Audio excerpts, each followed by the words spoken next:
Good morning, everyone. Welcome to Leadership from the Heart with myself, Renee Funk, and my dear friend, Elizabeth Riley. We're coming to you early today, but we are coming to you with a jam-packed session. So very honored and unbelievably proud today to have the one, the only Brad Inman. Brad is the founder of Inman News. It is the leading authority for real estate news in the real estate industry. And one of the things we love most about Brad Inman is he originated the Inman Connect Las Vegas and Inman Connect New York, which is the who's who in real estate leadership coming together twice a year at a real estate conference. Brad, thank you for joining us today. Thank you, Renee. Thank you, Elizabeth. I'm honored to be in your living room. We love it. We love it. Well, speaking of living room, rumor has it, the first 6 weeks of COVID, you were alone in your house, alone in your living room. Tell us about that. Yeah. Yes. This is the scoop. My wife, Yaz, the love of my life, had to go get her mother back to Morocco. Yaz is from Morocco. And so when she landed back in the U.S., we both made a health decision, which was to stay apart, not put her on another plane so that she could make sure we're all okay. And so I was alone for 6 weeks, and it was really unbelievably good. Unbelievable moments of reflection and remembering stories from my past that I would have never had the opportunity to recall if I wasn't in that situation. But I really wasn't alone, Renee and Elizabeth. One day I looked out the window a few weeks ago, and out there was a group of unicorns grazing in my front yard in the desert. And yes, I said unicorns. And my 4-year-old granddaughter, Quinny, had taught me that unicorns exist. As she says, Papa, you have to believe. And so she had already kind of prepared me for this. But I was quite surprised. And I learned a lot of things. You can't take a picture of a unicorn, so I can't screen share a picture. Okay. Unicorns talk. I bet you two didn't know that. Did not. A lot of other interesting things. And they're also immune from the virus. They're immune from all viruses. I mean, unicorns are special, right? Right.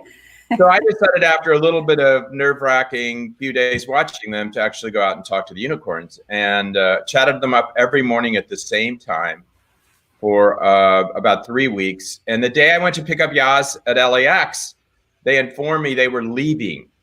And I was like sad. I mean, I get chills now thinking about it. I was really quite sad. And I said, why? And they said, well, we know Yaz is coming back today. I said, you got to meet her. You got to meet her. And they go, no, that's not how it works. And they said they had to move to the next house where someone was alone. Now, the reason I tell that, it's not believable to everybody, is the humanness that has come out through this experience. Like I mentioned, my reflection, remembering stories from childhood that just come to me randomly. People get crazy, right? People belly laugh, people cry, people get angry. We have fights, we get creative. We do things we never thought imaginable, like you all are now in the media business. Welcome. And it's pretty spectacular, our humanness. But here's a great story of humanness, and I'll wrap up this first question. I started noticing that out my front door, there was a bag for every few days. And in it was something that the person that left it knew I needed and wanted. Like, I love to cook leg of lamb. This person knew that. There was a leg of lamb. A few days later, there was a whole chicken. A few days later, there was warm ribs, if you can imagine. And did that come from Zillow.com, Realtor.com, Realogy headquarters, EXP headquarters, Remax headquarters? Did it come from Zoom.com, Delivery.com, Walmart delivery? No, it came from Byron. Who's Byron? My local realtor.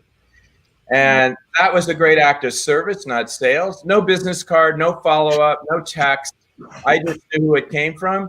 And by the way, he's a great realtor with a high emotional IQ, high tech IQ, and a high market IQ, which is why I used him as a professional. I tend not to be best buddies with my realtors, but he also had this incredible human empathy, which part of emotional high IQ is having that empathy. So, you know, the beauty of all of this, and if there is beauty in such a tragic set of events when so many have died, it's that our essential humanness, like reflection and like believing in unicorns, and accepting that we get angry and have panic attacks and wake up at 3 a.m, accepting everything about us as human beings, it's so wonderful. I think it's just amazing. So that's my story about being solo. I love it so much. And I love the unicorn. I mean, I have little ones too. And my 6-year-old is all about the unicorn. So it made me smile. But you're right. We've seen a lot of grace and faith over fear, if you will. And we've seen, like Renee and I talk a lot about, this is not just affecting one market. This is not affecting one group of people. This is in fact affecting the whole world. And to see how people are coming out and being more graceful and more empathetic and just being kinder is really heartwarming. And it really is, you know, we were kind of over affected as a world, as society, as people, and affectation is just out the window. No one's impressed by your stuff or your any of that anymore. It's really cool. What else Brad, is one of the amazing things that you went into action right away with, that there is so much unbelievable leadership and value being poured into, is your Daily Dispatch podcast that you started around mid-March. And you have been lending a voice to key real estate leaders and influencers in the industry. You now have over 50 episodes in this Daily Dispatch podcast. What is one of your key takeaways from your Daily Dispatch? Well, what I just said about affectation, you know, now's not the time for leaders to be puffed up. They're not running around with a posse of handlers. They're in their kitchen or living room, just like the rest of us. This great equalizer. They're hopefully servants as leaders, which is the only way really to lead. They are much more compassionate, more empathetic. Doesn't mean they can't make decisive decisions. You know, as a business leader, you have to be decisive during difficult times. But, you know, I was interviewing Helen Hanna, who is a longtime leader in the industry, owns her own company, one of the unusual women running a big company, which is really fantastic. We need more of, and we've always advocated for it, Inman. But I asked her, did you ever have a time in your life where it was hard to get out of bed, hard to put one foot in front of the other, where you're really dragged down? Is there any strength or a moment in time where you can draw strength for now? And she paused, and she's tough, by the way. She's from Pittsburgh. She's from steel country. She's not some la-di-da-di. She is really an unbelievable leader. And she said, yes, when my son died and having children, I just couldn't imagine. And we both like paused, and we left the pause in the podcast. And she went on and said she never told anyone that publicly. So vulnerability is not a weakness. Vulnerability gives us strength. And to see these leaders be vulnerable, you know, Robert Refkin, the CEO of Compass, said to me that he was in a small farmhouse with his mother, his kids, and he brought in his best friend who was suffering from diabetes. And, you know, when you're on the Inman stage, you're at his Fifth Avenue office in a big corporate setting and all that posse of handlers, you don't get that. And so it's less about all the great stuff they said and more them acting like the rest of us. And I think in the long term, hopefully that's a takeaway from all of this, that this is a bottom-up industry. The fat cats at the top, I know them all. I talk to them all, and there's some incredible leaders. And we probably have the best tribe running the show now than ever. But it's really a bottom-up industry. And the more these guys come down to earth, and you know, they're talking every day to realtors, which is probably not something they normally do. And because of this technology that's put us all in everybody's living room, and they're in ours. So not to ramble on, but that to me, honestly, is the biggest takeaway. I mean, I can go on and on. They have all this insight into the market and this and that. And by the way, they're no more right than you two or any realtor who's from Omaha. You know, you in fact all know more about the market than all those experts put together, because you're talking to consumers every day in your local market. And that's where the truth comes from. It doesn't usually come from the top. But Brad, I love that you got into action to create the Daily Dispatch podcast, because it is showing that equalizer among all the leaders, which whatever you want to dig into, if you want to dig into the analytical, you want to dig into what we believe is the foundation, right? And that's the way we lead, with empathy and grace. It's giving everyone an ability to view their leadership And I see anxieties reducing as a result of having the connectivity with everyone. So you doing the daily dispatch, that's cascading something out that will be forever impacting those that sometimes are operating from fear.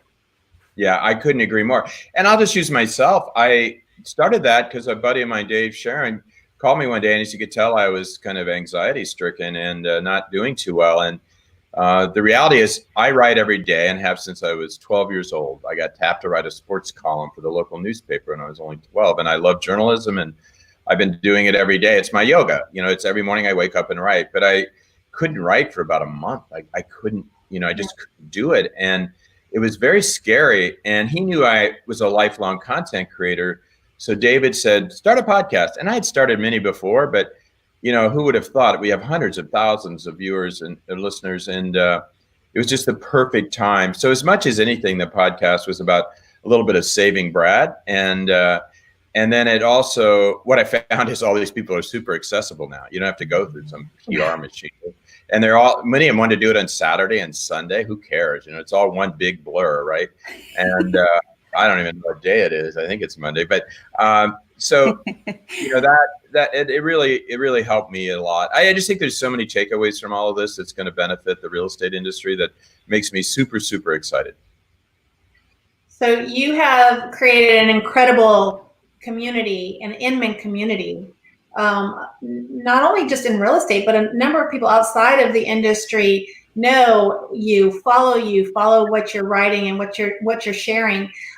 What shifts have you seen in the Inman community during this COVID-19 pandemic? Well, one of the beautiful things, it reminds me of the blogging phenomenon about 15 years ago, is that realtors are natural content creators. And now there's new media being created. I'm a big fan of TikTok, only because I compare it to Saturday Night Live in the 70s. It was the longest recession in history in the 70s. We had great political divides in the 70s. We had just all these horrible things going on in the country. And Saturday Night Live popped on the scene and saved us kind of with humor, belly laughing. And to me, TikTok is the modern day kind of belly laugh that we can get. Now, you got to go through about 20 of them to find that one belly laugh. You got to go through some political and some kind of raunchy stuff, but kind of like Saturday Night Live. But what I noticed in the industry, like TikTok, there's some great content being created. Realtors don't sit passively down. They knew that creating content for their customers was really valuable. Zoom created this huge opportunity to create not only live, but enduring content that would be saved and distributed. People are more active on social. And so there's this wave of another generation of media, Web 2.0 media. It started with blogs and this social is a communication tool. It really wasn't media creation. So that's one thing I've seen the community do. And the beauty of that is they're creating really useful, valuable content for their customers. And, we're all sitting around. And I think we're all sick and tired of broadcast news. We're sick of divisive media. We're sick of politicalized media. And I do say, though, while all of this is fun and entertaining and interesting and peer-to-peer learning, it's also so important now that anything you digest or read, just try to find fact-based, either really solid journalism or, data, and really focus on things that really deliver to you the kind of insight that helps you make smarter decisions. I always say about a local realtor, the best realtors are the ones that have their zip code tattooed on their forehead or their butt or somewhere, because they need to know that market a lot better than I do. They need to know every block, every street, every house, who bought, when, sold, why. I mean, the schools and all that's really important, but I just focus on the actual housing that I'm buying to start with and know it like the back of your hand. And if you have that high market IQ, particularly in a market like this, Renee and Elizabeth, it is so invaluable because we're in a changing market. It's more nuanced. We don't know what's going on. And it's you all at the ground level, not the top level, not some big NAR study or big Zillow analysis, but at the ground level, knowing what's going on in the market will give me the confidence to, one, to do business with you, but also give me the confidence to make a good decision, whether I'm renting or buying or selling. And so what I've seen with our community is they're doubling down and being smart. I mean, some are learning languages and all that. Some are creating TikTok, but a lot of them are just studying. It's a great time to go back to school. And I would really focus your studies and focus them around what's happening in your market, not just anecdotal. Call your MLS and tell them, I want to see every single piece of data you have. Call the experts, help them grind the data for you. Really understand the switcheroos going on in your own market. And then go from there. But media creation is a big thing happening with our community. And they come together to help each other. The compassion, you know, that sense of alliance and feel good. And another thing that happened, they put on pause hating, and they put on, the trolls disappeared, and we all just got nicer in the world to one another. I mean, the first time I remember in a long time, bipartisan support for the CARE Act. I mean, political, you know, coming together. But, you know, I've been in journalism too long I've taken hits my whole life every day. And it's just part of, you know, if you try to tell the truth, and the truth is, you know, a big word. But if you work really hard to deliver the news and information every day, you're just going to get criticized. And in a free society, guess what? You can get criticized. It's okay. It's the First Amendment. In other countries, that doesn't happen. So I've never been that offended when I get called names and the haters come after me and the trolls. But I also kind of enjoying the vacation. It's kind of like we gave planet Earth a break, right? Thank God. It needed a break. And we as humans gave each other a break. I don't know about broadcast news and some of that, but I'll tell you, day to day in the world I live in and the media that I think is more credible, everyone lightened up a little. Now, I noticed last week I wrote something and they came back. And I actually thought that was a good sign. I thought that was a data point that we're returning to normalcy, that the haters came after Brad Inman again. So, and when I say these people that just disagree, and when they disagree, they can't just disagree. They got to call me a name, or they got to say, you know, Zillow owns Inman, which is never, they don't know anything of Inman, or Inman, you know, Brad Inman owns Zillow stock. I've never owned any real estate stock. I don't do that. And because we're an unconflicted, independent news source, our reporters can't own stock in real estate companies. We don't sell the news whole. We just try to be old-fashioned, legitimate, independent, because the reason we are is that's what our readers expect. That's what they deserve. That's why they pay us for our subscriptions, our events. And they don't deserve to have tarnished truth, and they don't deserve to have conflicts of interest they don't know about. We just try to do our job. Yeah. Well, you do the job. Oh, thank you. The Inman community created itself, by the way, I would say. I think, and our teams at Inman that run Inman, that community is like an organism, you know, that it operates to its own, you know, light and weather and temperature, and it's really quite beautiful. You said something that was pretty key for me. You said they're being more creative and people are creating content, and real estate agents are content creating.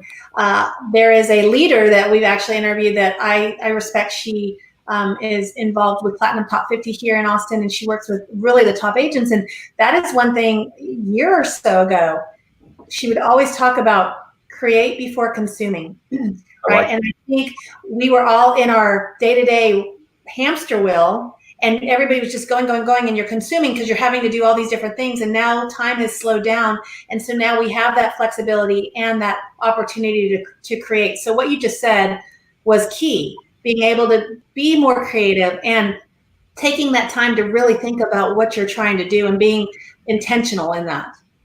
Yeah, and it also forces you to pause and reflect when you put words to paper or your face on a video. And I, you know, 80% of what I've written over the years, no one's ever read. I have one reader, and he's very critical, and that's me. And that alone, it's just, writing is just a way, or whatever kind of content creation is a way to stay kind of grounded. Taking time to reflect. It's kind of meditative if you think about it. You're stopping, as you say, consuming. Yeah. And you're deciding to interpret and speak to what you've learned, and you find out a lot about yourself when you put it there, particularly when you read it the next day, or if you foolishly wrote it the night before when you're a little tipsy, you know, then you realize, God, am I that stupid acting when I'm, you know. But writing and content creation is a great exercise. I really believe that.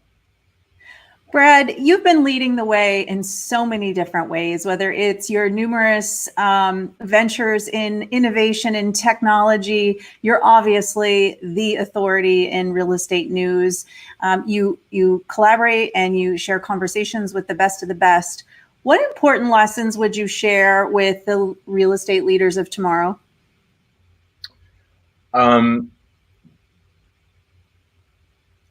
Use this incredible connection you have with your customers and your team, and use it to, as I always say, reach higher and dig deep to accomplish more meaningful things in your lives and the lives of the people that depend on you. We are up against some fierce challenges, and I say that because I have to be honest about where we're headed. Whether this is the Corona 2020 dog day summer, I don't know. But there's a really sobering article today in the Wall Street Journal about the swish recovery, not the V. It's a great article. Just take the time to read it. It's a little difficult to read, only because you can be optimistic and still be realistic. And a lot of people think optimism should sugarcoat the truth, and I just don't buy that. I think the best way to be optimistic, or the best path to self-awareness, is to be informed. So the swish recovery is something that we probably should be prepared for. Everything's not going to get back to normal quickly.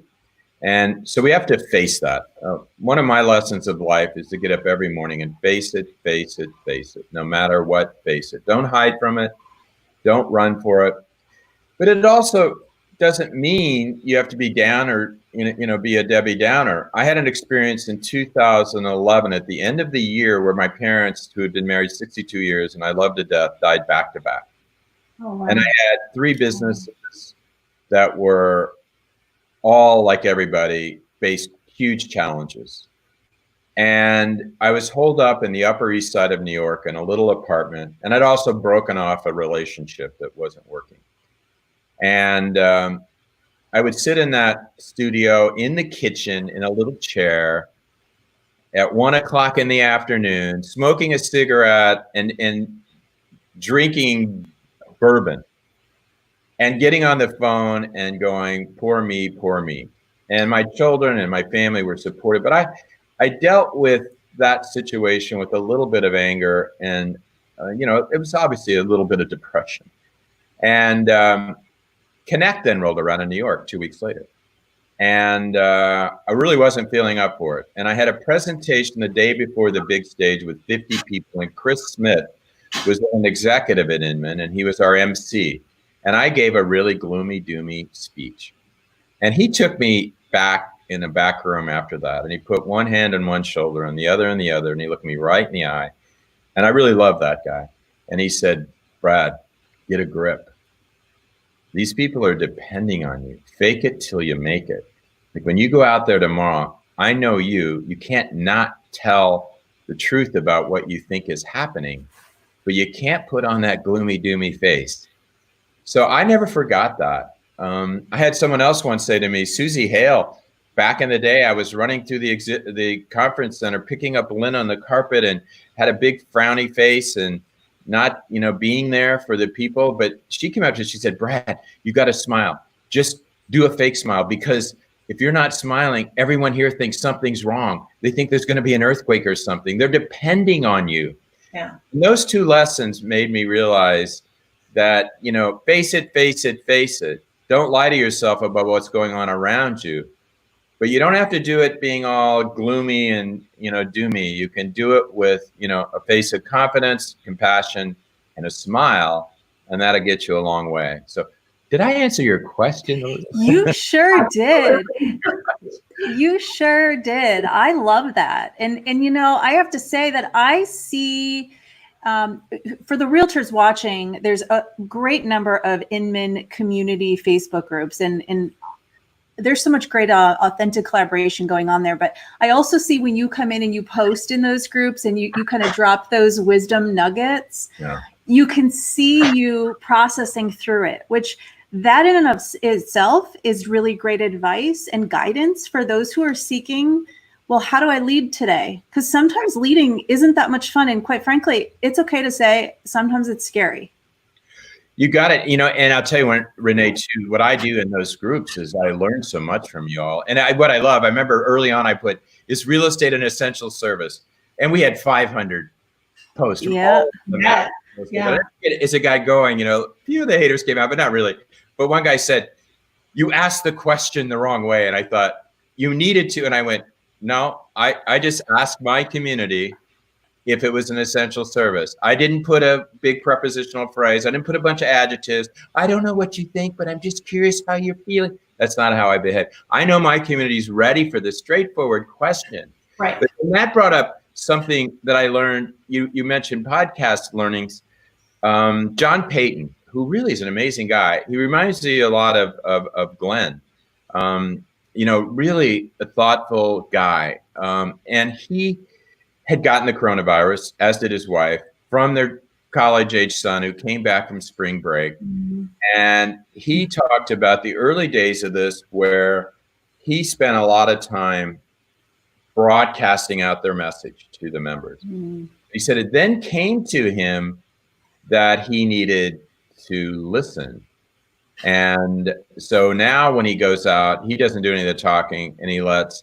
And that's for me with the Facebook and other settings. And usually, I'm interviewing someone else. I'm the one listening. Here I've been talking, which, I'm happy to do, and I blather on. But this listening and what I get from the Facebook communities and the other Inman communities is just overwhelming. Well, at first, how often I'm wrong, or little things and nuances I learn, again, from the ground up, from realtors all over the country. The beauty of growing around all these settings is how different it is. Yeah. Like, I went to Portland and they're all like overly serious, and then I go to a part of near South Central LA and they're doing these crazy dances and yelling and screaming. And then I go to the beach, and then I go to Memphis and Chicago. It's what a beautiful community. Like, I get so much strength from the Inman community. It's just so powerful.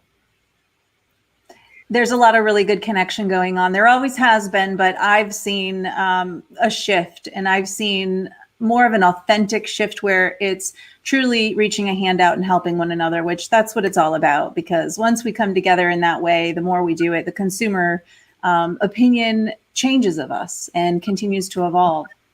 Well, Renee, we put you on the virtual screen at Inman Town Hall, and I just got to tell you, your authenticity, which I always say, people go, I hate self-help books. I know I should probably read them, but I was an ebook publisher, and our number one seller was self-help books. And I felt kind of bad people buying these books. Some of them so empty, But I never forget, someone said, a book we were going to publish was How to Be Authentic. And I went, that isn't even, we are authentic. Like, if I sat here and burped, that would be authentic, or if I had some lettuce thing, that'd be authentic. Authentic isn't an act. It's not something you practice. It's just being who you are, not trying, just however you are. Like, when I'm done here, how I walk out and greet my wife, that's the authentic Brad, whether I'm happy or smiling or whatever. But there's characteristic of authenticity. And the contrast is they should have a book. Don't be over affected. Don't be a faker. Don't be a bullshitter. Don't be a corporate speaking person. No one believes that. They just want you. And you came on our virtual stage, and I say there's people on the big stage that are fantastic. Some people that are good on the small screen and the big stage. But you were right away. We all said, wow, the community loved you. And there was, I use the word, but authenticity, like you were real. There was no fiber of fake in there. So there's no ego. No ego. There it is. Thank you, friends. Thank you. That's simple. You're right, Elizabeth. Brad, I'm biased, but I agree with you 100%. I mean, we became a fan. I mean, and in the community after, who is she? Where's she? We want to hear her. Tell her come back. And the unfortunate thing for you, Nate, once we got our hooks into you, you're going to be everywhere. You're just Well, that's a pretty interesting segue.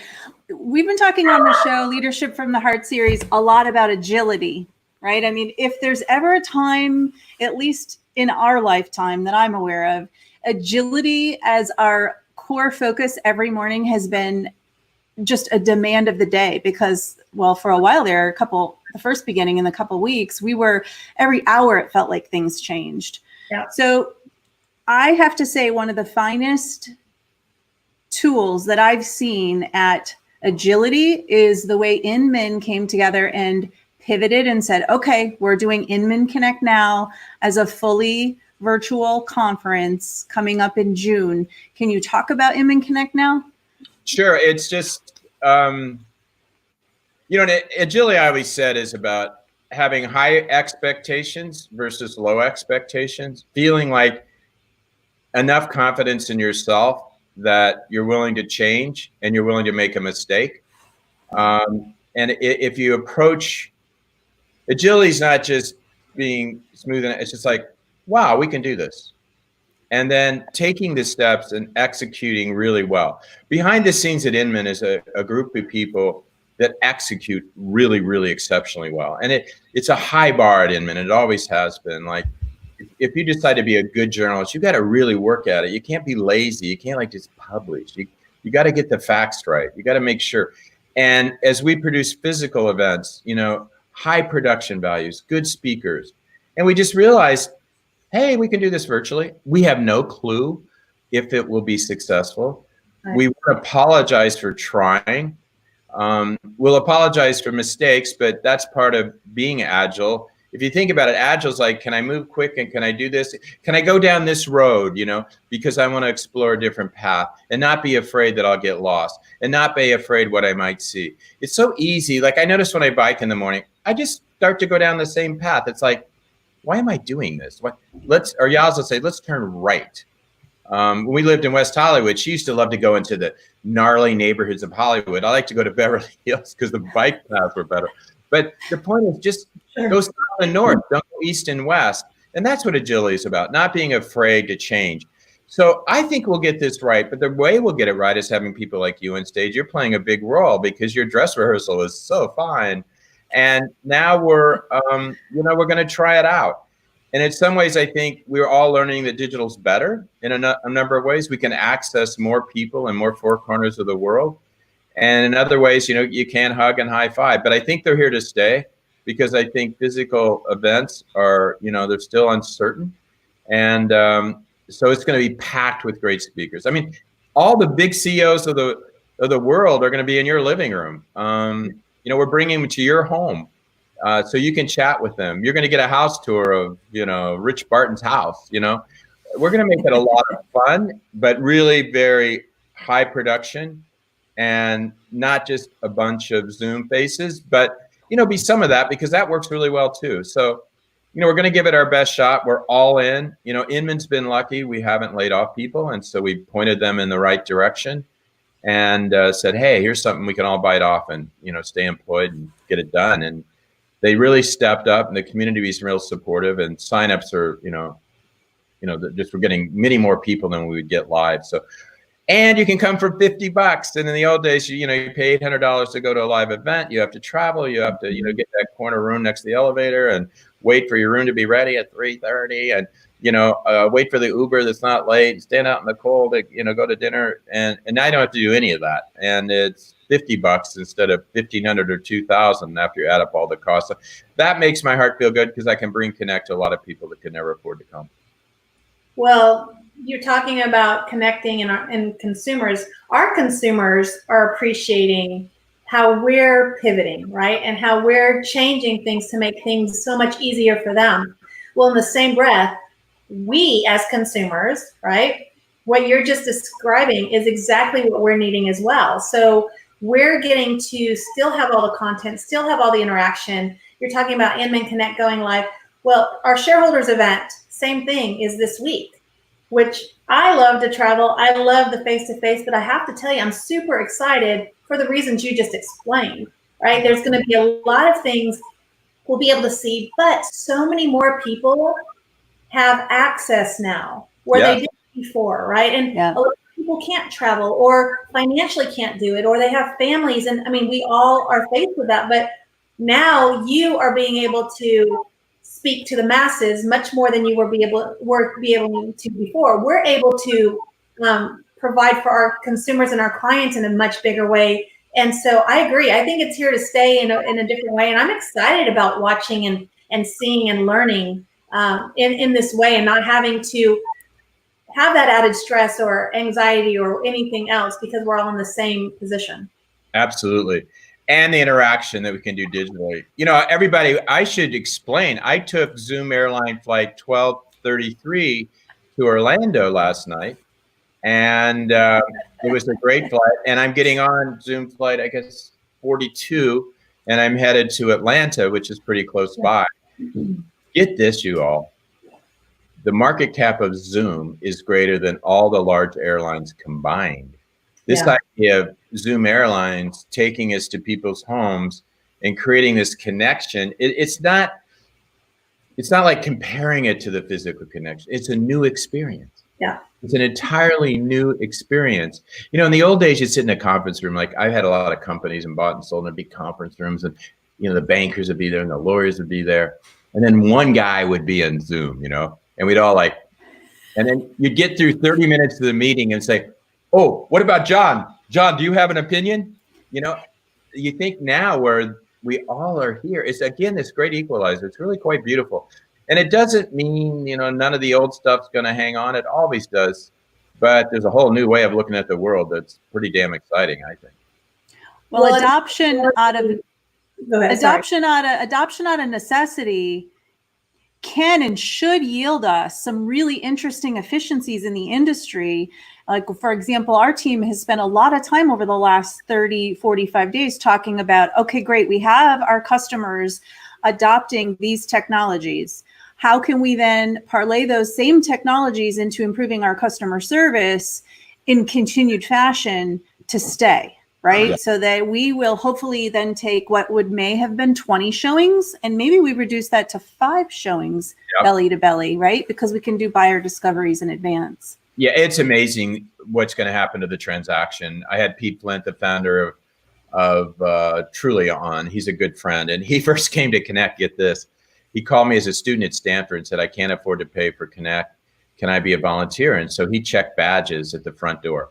This is an entrepreneur that sold his company for $3.5 billion, and he was inspired by coming to Connect that there was an opportunity there. But as he said, the beauty right now is all the venture money, all the innovation, all the smart young people are focused on the back end, not the front end. So all these gnarly habits, I call mortgage the Freddy Krueger of real estate. You know, we're finally going to, you know, kill Freddy Krueger and fix these things that are broken so the consumer has a better experience.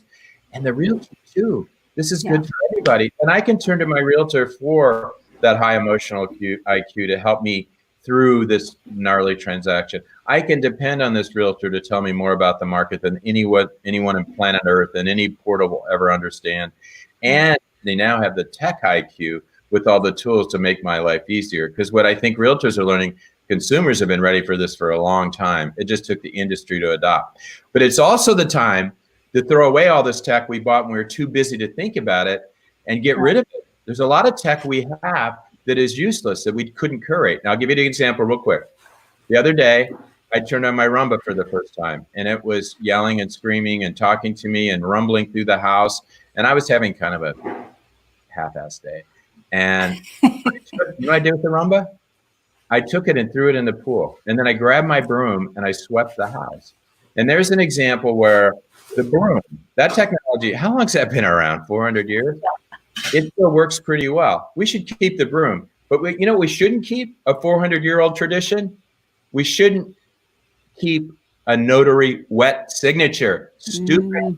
I can get authenticated at the airport with my eyes and my fingerprint, and Homeland Security is going to let me in. But somehow when I go through a mortgage or something else, they treat me like I have a gun going through Homeland Security with a wet signature.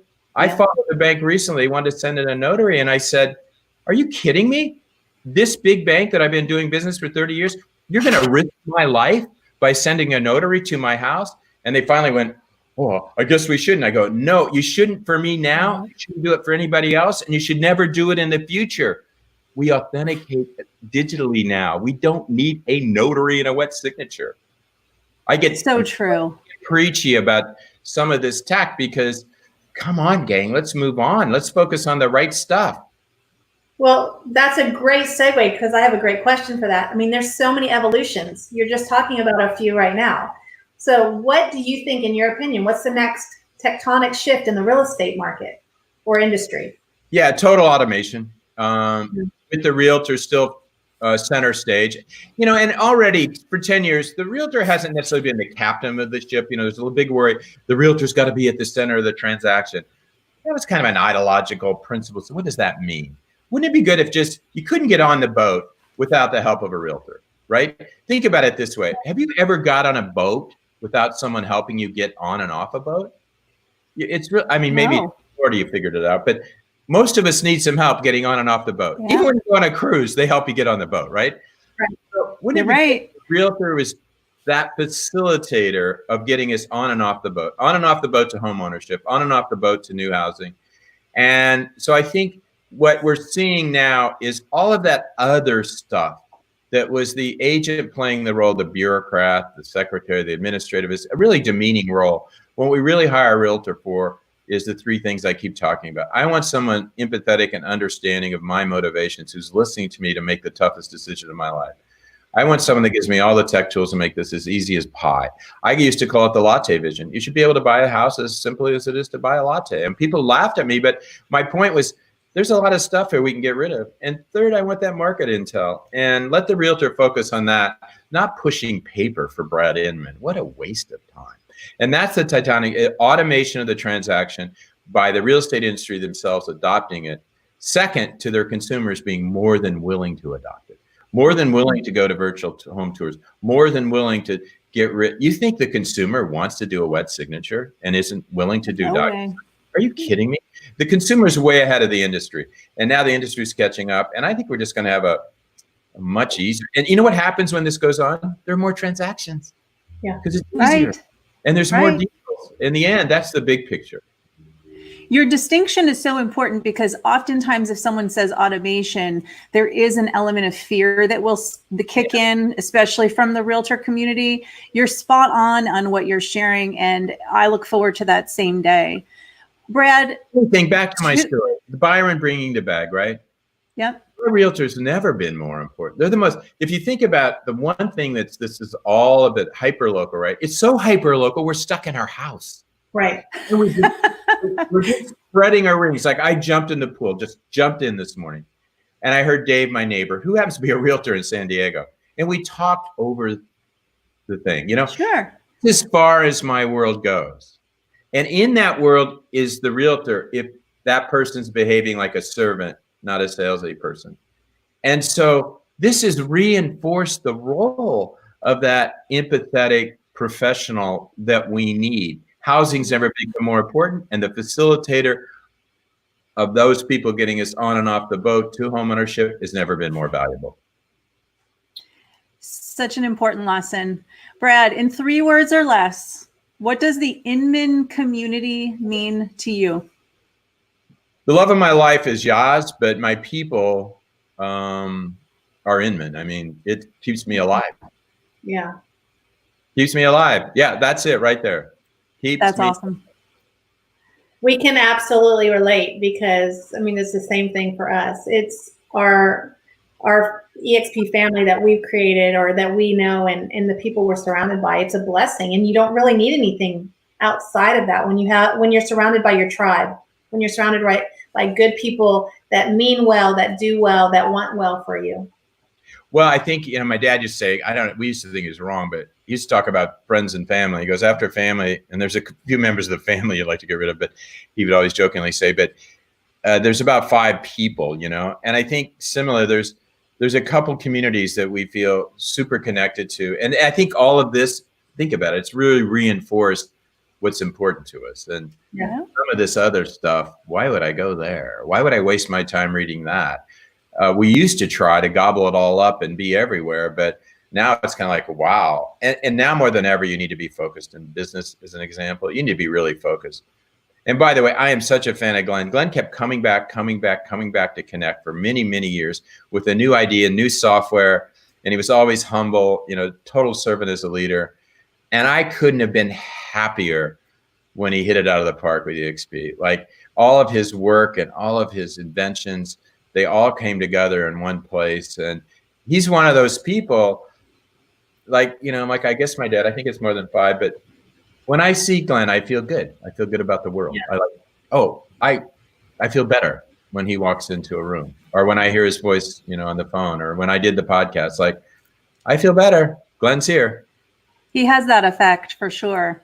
Yeah. It's funny because I was, Renee and I both been in the business 15 years, and I was with another company for 10. I'm extremely loyal. I was super happy. I had no reason to leave. And then I met Glenn, and he was one of the most humble, gracious, real people, and smart, right? And so I'm always talking about people join people. And I was just attracted to that. I was like, wow, I love what his vision is. He had 400 people in his whole company at that time. So, but you get to know people, and you see people for who they are and what their intentions are and their goal to really truly change people's lives and in the real estate industry. And I was like, I want to be a part of that. I want to be around that person. I want to learn from him. So yeah, exactly what you're saying. We could not agree more. That's great. Brad, we're going to put you on the hot seat now. Are you ready? I am. We're kind of running out of time, aren't we? We are. It's the last one. My Zoom flight is... Your Zoom flight's boarding. Okay, this is a quick one. Your last question. No problem. What does leading from the heart mean to you?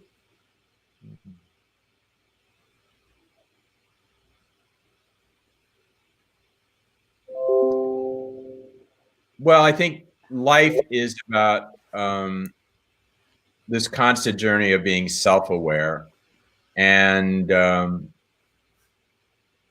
forgiving yourself, probably first and foremost when you make mistakes. And then once you do that, you can just be a better leader, So start by whatever you've done or whatever stupid things I said on this, but, don't sit around and ponder it, forgiving yourself, but just, if you get into that mode, that path of self-awareness where you can consistently forgive yourself, then you're more likely to take a chance. You're more likely to take risks.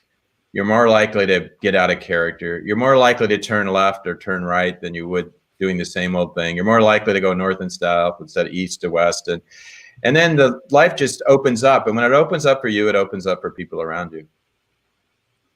Was that three? Love it. Love it. Love it. Love it.